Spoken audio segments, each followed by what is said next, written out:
ನನ್ನ ಕ್ಷೇತ್ರದ ಅಭಿವೃದ್ಧಿಯ ಜೊತೆಗೆ ಗ್ರಾಮೀಣ ಪ್ರದೇಶದ ರಸ್ತೆ ಮತ್ತು ಶಾಲೆಗಳ ಕೊಠಡಿ ನಿರ್ಮಾಣದ ಜೊತೆಗೆ ನೀರಾವರಿಗೆ ಹೆಚ್ಚಿನ ಆದ್ಯತೆ, ಸಂಪೂರ್ಣ ಮತಕ್ಷೇತ್ರದ ಅಭಿವೃದ್ಧಿಗೆ ನನ್ನ ಆದ್ಯತೆ ಎಂದು ಅಥಣಿ ಶಾಸಕ ಹಾಗೂ ಕರ್ನಾಟಕ ಕೊಳಗೇರಿ ನಿಗಮ ಮಂಡಳಿಯ ಅಧ್ಯಕ್ಷರಾದ ಮಹೇಶ್ ಕುಮಟಳ್ಳಿ ಹೇಳಿದರು.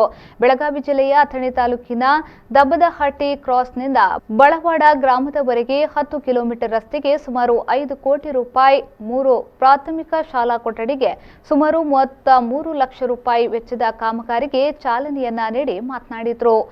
ನಬಾರ್ಡ್ 25ರ ಯೋಜನೆ ಅಡಿಯಲ್ಲಿ ಅಥಣಿ ಮತಕ್ಷೇತ್ರದಲ್ಲಿ 105 ಕ್ಲಾಸ್ ರೂಮ್ಗಳು ಬಂದಿದ್ದೇವೆ ಅಂತ ಹೇಳಲಿಕ್ಕೆ ನನಗೆ ಭಾಳ ಸಂತೋಷ ಆಗ್ತಾ ಇದೆ.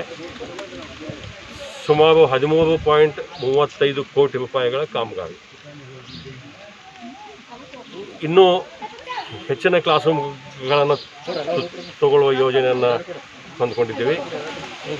ಇವತ್ತಿನ ದಿವಸ ಔರ್ಕೋಟ್ ಗ್ರಾಮದಲ್ಲಿ 12 ಲಕ್ಷದ ಒಂದು ಕೋಣೆಯನ್ನು ಇವತ್ತು ನಾವು ಅಡಿಗಲ್ ಪೂಜೆಯನ್ನು ಮಾಡಿದ್ದೀವಿ. ಮುಂಬರುವ ದಿನಮಾನಗಳಲ್ಲಿ ಉಳಿದ ಶಾಲೆ ಕಟ್ಟಡಗಳನ್ನು ತಗೊಳ್ಳುವಂಥ ಒಂದು ಯೋಜನೆಯನ್ನು ಮಾಡಿದ್ದೇವೆ ಅಂತ ಹೇಳಲಿಕ್ಕೆ ಸಂತೋಷ. ಈ ವೇಳೆ ಜಿಲ್ಲಾ ಪಂಚಾಯತ್ ಸದಸ್ಯ ಸಿದ್ದಪ್ಪ ಮುದುಕಣ್ಣವರ್ ಹಾಗೂ ಕೆಎಂಎಫ್ ನಿರ್ದೇಶಕರಾದ ಅಪ್ಪಸಾಬ ಅವತಾಡೆ, ಗುತ್ತಿಗೆದಾರರಾದ ಧರೆಪ ಟಕ್ಕಣ್ಣನವರ್ ಹಾಗೂ ಮೊದಲಾದವರು ಹಾಜರಿದ್ದರು.